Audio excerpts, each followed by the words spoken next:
প্রধান উপদেষ্টা ডক্টর ইউনূস পিলখানা হত্যাকাণ্ড নিয়ে কমিশন গঠনের ব্যাপারে জানিয়েছিলেন। তবে গত 15 ডিসেম্বর দুটি মামলা বিচারাধীন থাকায় আপাতত বিডিআর হত্যা নিয়ে কমিশন গঠনের সিদ্ধান্ত থেকে সরকার সরে এসেছে। স্বরাষ্ট্র মন্ত্রণালয় থেকে হাইকোর্টকে এই কথা জানানো হয়েছিল। এই নিউজটি নিশ্চয়ই ইতিমধ্যে আপনারা সকলেই জেনেছেন।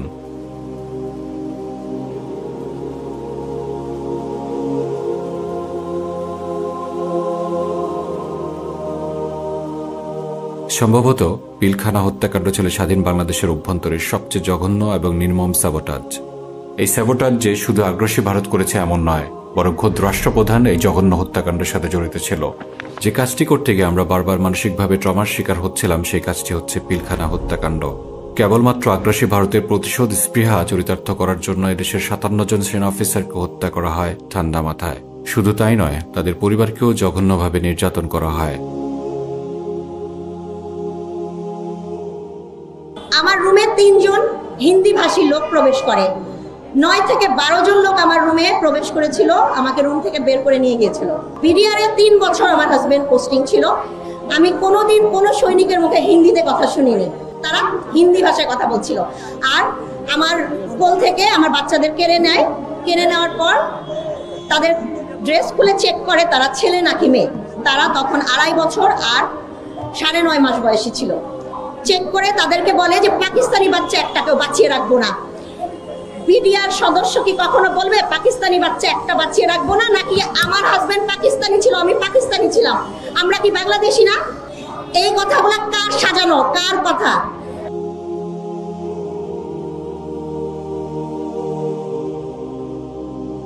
সেদিনের সেই ঘটনা শুধু বাংলাদেশের মানুষের বিবেককে নাড়া দেয়নি, বরং বিশ্ববাসীর বিবেককেও নাড়া দিয়েছিল প্রচণ্ডভাবে।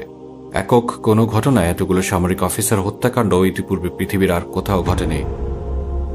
এই নৃশংস হত্যাকাণ্ডের ব্যাপারে আমাদের সকলের জানা দরকার। কিভাবে স্বাধীন বাংলাদেশে আগ্রাসী ভারত এদেশে তার অনুগত দাসকে ব্যবহার করে প্রকাশ্য দিবালোকে এদেশের 57 জন সেনা অফিসারকে নৃশংসভাবে হত্যা করে। সেদিন পিলখানার সামনে বাংলাদেশের সামরিক বাহিনী শুধু চেয়ে চেয়ে দেখেছিল আর উপলব্ধি করেছিল আগ্রাসী ভারতের কাছে বিক্রি হয়ে যাওয়া এই সরকারের সামনে তারা কতটা অসহায়। আগ্রাসী ভারতের প্রতিশোধ স্পৃহা এবং অনুগত দাসের কূটকৌশলের সামনে তাদের জীবন কত সস্তা। আজ থেকে 3 বছর আগে আমরা এই নিয়ে কাজ করেছিলাম। প্রাসঙ্গিকতা বিবেচনায় আমরা সেই পুরনো স্মৃতি আবারও আপনাদের সামনে নিয়ে আসলাম।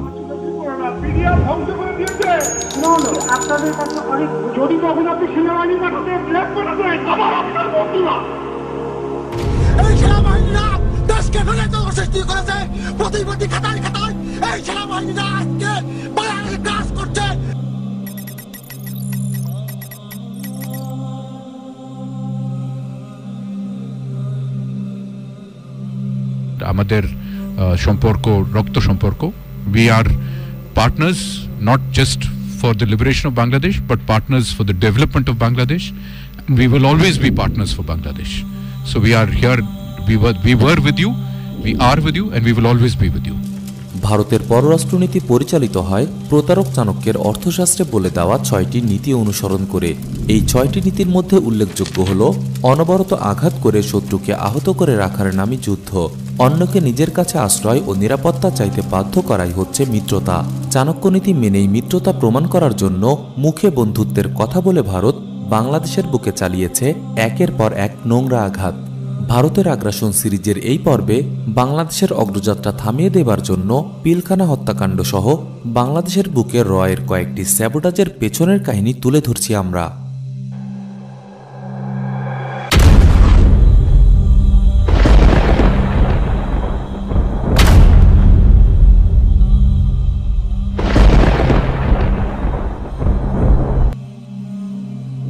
পিলখানা গণহত্যা 2009 সালের 25 ফেব্রুয়ারি বাংলাদেশের সীমান্তরক্ষী বাহিনী তৎকালীন বিডিআর বর্তমান বিজিবির হেড অফিস পিলখানায় হত্যাযজ্ঞ চালানো হয়।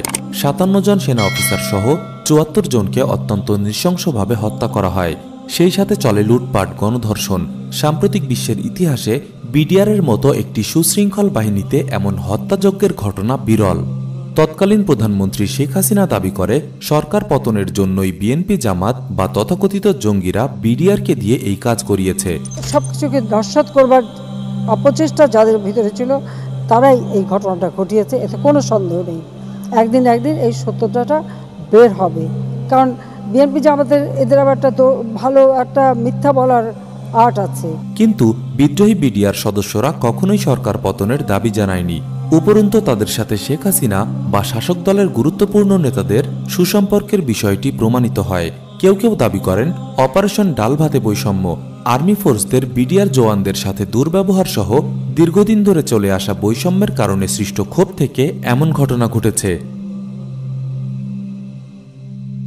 আমিও এই ঘটনার একজন প্রত্যক্ষদর্শী। আমি অবশ্য সরাসরি স্পটেই ছিলাম। তবে তখন তারা কিছু চিরকুট পাঠাচ্ছিল ভেতর থেকে, এরকম চিরকুট ওই উপরে উঠে উঠে ওরা ছুঁড়ে মারছিল এবং বলছিল যে তারা যে এরকম তাদের দাবি দেওয়ার কথা বলছে এবং তারা তাদেরকে জিম্মি করেছে এটাও বলছে দিনের। এবং এরকম চিরকুটও আসছে, কারা বলছে সৈনিকরা বিডিআরের যে কোনো চিরকুটও আসছে, অনেকে পেয়েছেন, আমি কেন অনেকের মুন্নিশা আটা এরাও ছিল, ওরাও পেয়েছে। তো কেউ কেউ বলছে যে এখানে অফিসারদেরকে মারা হচ্ছে, এই অফিসারদেরকে মেরে ফেলা হচ্ছে, এটা আমরা চাচ্ছি না, অফিসাররা কষ্টের মধ্যে আছে, এরকম একটু কেউ কেউ বলবার চেষ্টা করেছে। অর্থাৎ যারা দেখছে, মারার কথাটা তখনও বলা হয়নি, তারা বিপদে আছে, তাদেরকে জিম্মি করা হচ্ছে। অর্থাৎ অফিসারদের প্রতি দরদ সম্বলিত চিরকুটও আছে, যেমনি ডাল ভাতের চিরকুট আছে, তাদের দাবি দেওয়ার চিরকুট আছে, পক্ষান্তরে এরকম চিরকুটও তারা পাঠিয়েছে সাংবাদিকদের মাধ্যমে। তাহলে কেন চৌকস সেনা অফিসারদের হত্যা করা হলো, কারা করলো? এই প্রশ্নের উত্তর খুঁজতে গেলে সামনে চলে আসে আরো অনেক রহস্যময় প্রশ্ন।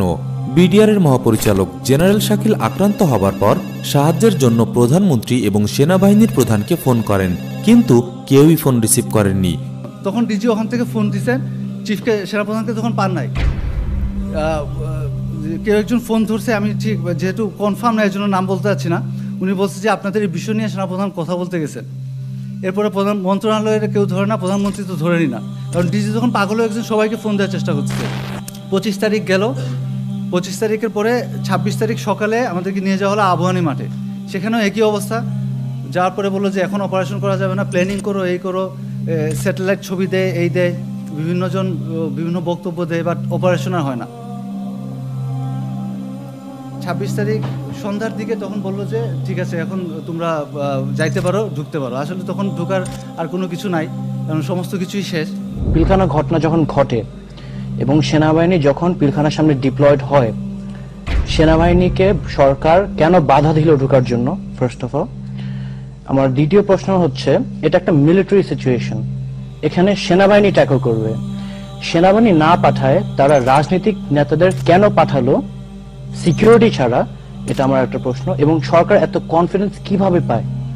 থার্ড অফ অল, হত্যা হওয়ার পরে সেনাবাহিনীকে 3 কিলোমিটার উইথড্র করলো কেন পিলখানার দূর থেকে, এবং জওয়ানদের পালাইতে দিল কেন?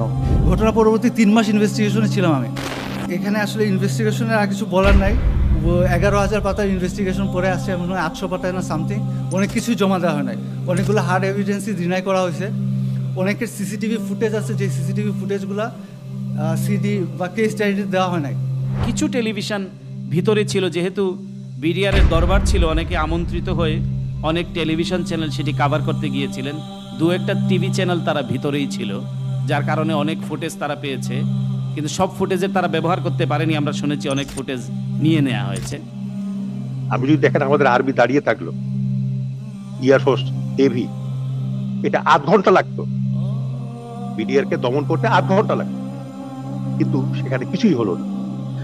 এই ঘটনার সঙ্গে হচ্ছে এই যে তাপস, শেখ সেলিম, তারপরে নানক, এদের সংশ্লিষ্টতার কথা বলা হয়েছে এবং তদন্ত কমিটি অত্যন্ত হতাশার সঙ্গে জানিয়েছে যে তারা এই তদন্ত করতে যে কোনো পর্যায় থেকে কোনো ধরনের সহযোগিতা পাননি। আমাদের যারা গোয়েন্দা সংস্থা বা বিভিন্ন বাহিনী আছে, তারা এই স্বরাষ্ট্র মন্ত্রণালয়ের আনিসুজ্জামান সাহেবের এই তদন্ত কমিটিকে কোনো ধরনের সহযোগিতা করে।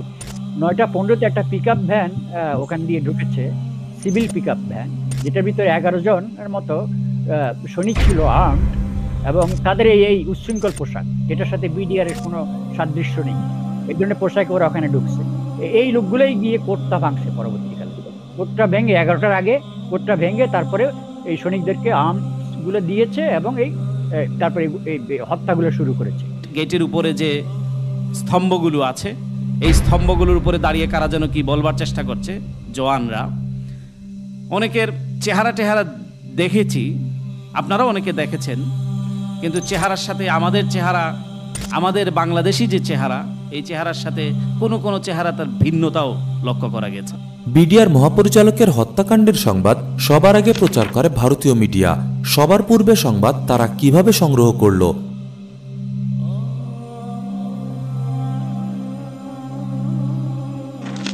খুনিদের অনেকেই ভারতে পালিয়ে যায়, ভারত তাদের আশ্রয় দেয়, বাংলাদেশের অনুরোধ সত্ত্বেও ফিরিয়ে দেয় না।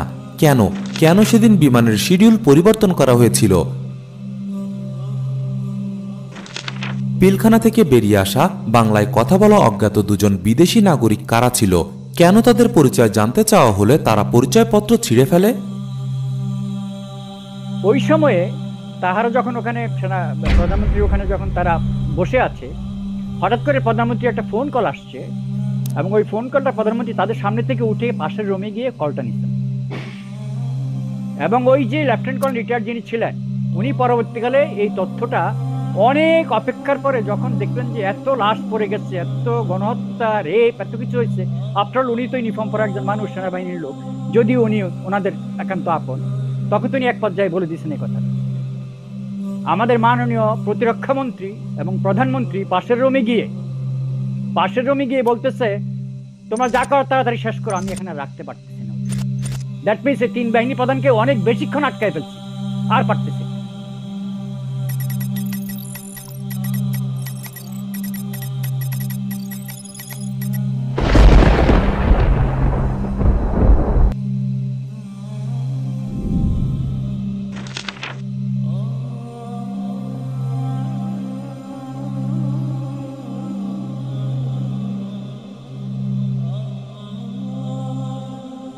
সে এবং তাদের একজন ডিএডি সহ কমপক্ষে 10 জন সিপাহীর সঙ্গে হাসানুল হক ইনুর নিয়মিত যোগাযোগ ছিল। ইনু তাদেরকে প্রয়োজনে বিদেশ পাঠিয়ে দেওয়ার আশ্বাস দেয়। জিয়াউল জানায়, তারা একাধিকবার শেখ সেলিম এবং তাপসের মুখে শুনেছেন অপারেশন ভালো হলে সজীব ওয়াজের জয় খুশি হবে। বিডিআর বিদ্রোহের ভিডিও ফুটেজে বহিরাগতদের বিডিআরের পোশাক পরিধান করতে দেখা গেছে। এরা বিডিআরের সাথে সম্পৃক্ত নয়। বিডিআরের সাবেক মহাপরিচালক মেজর জেনারেল আনোয়ার হোসেন বলেন, মুখোশ পরিহিতারা বিদেশ থেকে এসেছে, তারাই ছিল মূল ঘাতক। সিলেটে 19 জন বিদেশি এসে বিডিআর ইউনিফর্ম বানিয়ে সেগুলো টেস্ট করে ওখান থেকে ওরা ফ্লাই করেছিল একটা হেলিকপ্টারে ঢাকায়। সেই হেলিকপ্টারের পাইলট ছিলেন লেফটেন্যান্ট কর্নেল শহীদ নামে আমাদের সেনাবাহিনীর একজন অফিসার, এয়ার রেজিমেন্টের। পরবর্তীকালে সেই শহীদ সাহেবকে এয়ার ক্র্যাশ করে মেরে ফেলা হয় যমুনা ওই মাল্টিপারপাস ব্রিজের ওখানে। আপনাকে বলি, এই সোহেল তার সাহেব এই ঘটনার সাথে সায় দিতে ব্যর্থ হয়েছেন বলেই আজকে সে পলাতক। আওয়ামী লীগের তৎকালীন মুখপাত্র এবং স্থানীয় সরকার ও পল্লী উন্নয়ন মন্ত্রী সৈয়দ আশরাফুল ইসলাম স্বয়ং এটা স্বীকার করেছে। সে বলেছে, এর পেছনে বিদেশি শক্তি সক্রিয় ছিল। এরকম অসংখ্য বিষয় থেকে প্রমাণিত হয় যে এটি কোনো মতেই বিডিআর জওয়ানদের তাৎক্ষণিক বিদ্রোহ ছিল না, বরং এটি ছিল ভারতের সুপরিকল্পিত এক হত্যাকাণ্ড। অনেক আগে থেকেই ভারত বিডিআর হত্যাকাণ্ডের পরিকল্পনা করে রেখেছিল।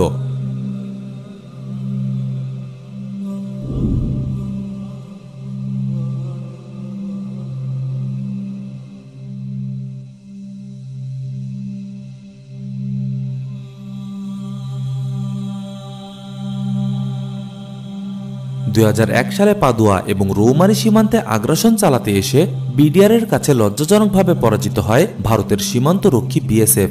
এই দুই লজ্জাজনক পরাজয়ের প্রতিশোধ ছিল পিলখানা হত্যাকাণ্ড। পদুয়া রৌমারীটা পরেরটা, এটা পদুয়াটা একটা, আর রৌমারী কিন্তু আরো অনেক দূর। আমি আসছি সেটা, তো আমি জাস্ট এখানে 2-3 মিনিট সময় নেব, কারণ এই প্রেক্ষাপটটা জানাটা খুবই গুরুত্বপূর্ণ। ওরা দুই পক্ষ স্বীকারই করলো যে 16 জন মারা গেছে ওদের, বাট দুই দেশেরই মিডিয়া আরো দেখালো যে মূলত 70 থেকে 80 জন মারা গেছে এবং কমপ্লিট এই ব্যাটেলিয়নটা অলমোস্ট ওয়াইপ আউট হওয়ার পথে প্রায় 300-এর উপরে ওখানে আহত হয়েছে। এই দুইটা ঘটনা, এই দুইটা পরাজয় ভারতের, এই দুইটা পরাজয় থেকে ভারত বুঝে নিল। আমি সরাসরি ভারতের কথাই বলছি, বিকজ এখানে রাগডাক করার সময় নেই। আর এটার মধ্যে ভারত বুঝে নিল যে এই বিডিআর বাহিনী যতদিন পর্যন্ত সেনাবাহিনীর কমান্ডে থাকবে, সেনাবাহিনীর অফিসারদের, এটাকে কোনো অবস্থাতে কিছু করা যাবে না। সুতরাং এটাকে এখন প্রতিহত করতে হবে। আর এই দুইটা পরাজয় ভারত কোনো অবস্থায় সহ্য করতে পারছিল না। এরপর থেকেই ষড়যন্ত্রটা শুরু হলো। সংক্ষিপ্তভাবে বলতে গেলে এক পর্যায়ে এসে বিডিআর এর ভিতরে অপারেশন ডাল ভাত চালু হলো পরবর্তীকালে, যখন 111-এর সরকার পরিবর্তন হলো, জেনারেল মঈন যখন ক্ষমতায় আসলো, সুকৌশলে ওই প্রোগ্রামটা দিয়ে এই ওদের মধ্যে একটা কোন্দল সৃষ্টি করে দিল এবং সৈনিকরা এক পর্যায়ে অভিযুক্ত করলো অফিসারদেরকে যে এই অপারেশন ডাল ভাতের টাকা কোথায়, এই ধরনের একটা বিরাট বিশৃঙ্খলা সৃষ্টি হলো বাহিনীর ভিতর।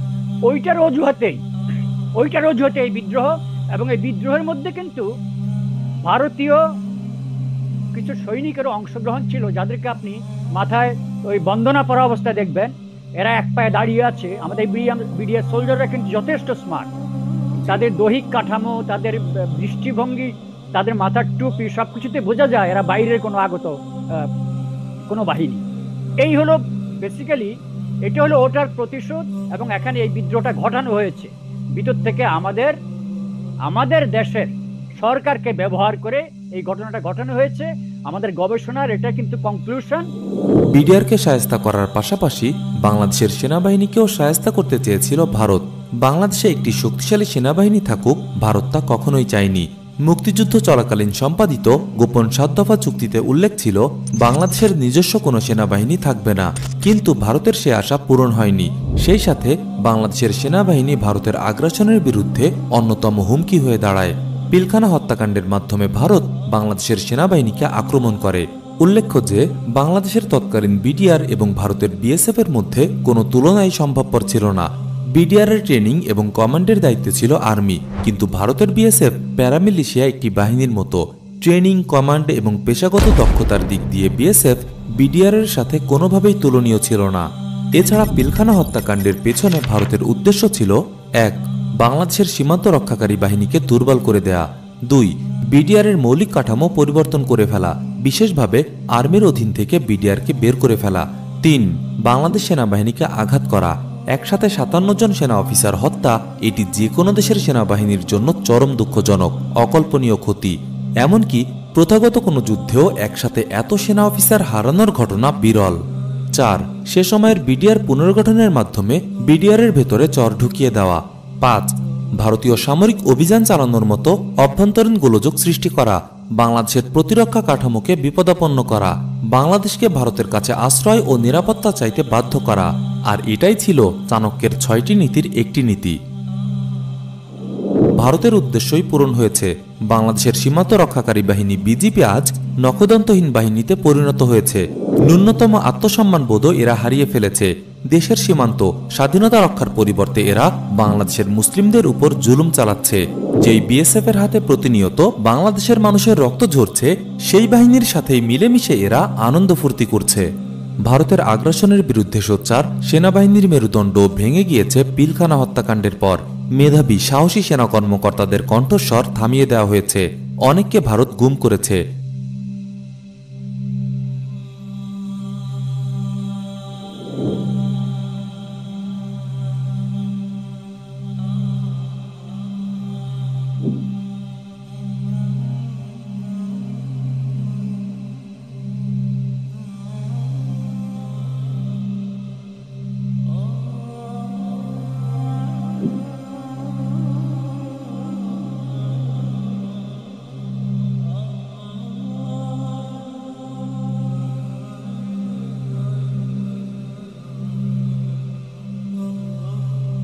একটি স্বাধীন দেশের অভ্যন্তরে ঢুকে একটি বাহিনীর সদর দপ্তরে দিনে দুপুরে নাটকীয় হত্যাযজ্ঞ চালিয়ে ভারত বেরিয়ে যেতে পারে। আর এই প্রেক্ষাপট একদিনে তৈরি হয়নি। ভারত জানে তার কিছুই হবে না, কেউ তার কিছুই করবে না। ভারত মনে করে যে বাংলাদেশের কোন নাগরিককে, বাংলাদেশিকে সীমান্তে হত্যা করলে তাদের কিছু হবে না। এটা হলো প্রথম ধারণা। হবে না এই জন্য, এটা আমার সৌভাগ্যই আমি বলি যে 2001 সালে পদুয়া এবং রৌমারীতে ভারতকে মোকাবেলা করবার সৌভাগ্য আমার হয়েছিল, এবং সেখানে ভারত শোচনীয়ভাবে আমাদের কাছে পরাজিত হয়। আমি পুরস্কার হিসেবে এক গভর্নমেন্ট আমাকে পদচ্যুত করে, আরেক গভর্নমেন্ট আমাকে চাকরিচ্যুত করে, এবং এটা হয়েছিল ভারতের চাপের কারণে। তো ভারত ভালো করে জানে যে বাংলাদেশের সরকারকে দিয়ে সে দেশের ডিজিবিডিআর এর কাছে তারা পরাজিত হয়ে চাপ দিয়ে তাকে পদচ্যুত এবং চাকরিচ্যুত করা যায়। পিলখানা কোনো বিদ্রোহ ছিল না, এটি ছিল সুপরিকল্পিতভাবে রয়ের হত্যাযজ্ঞ।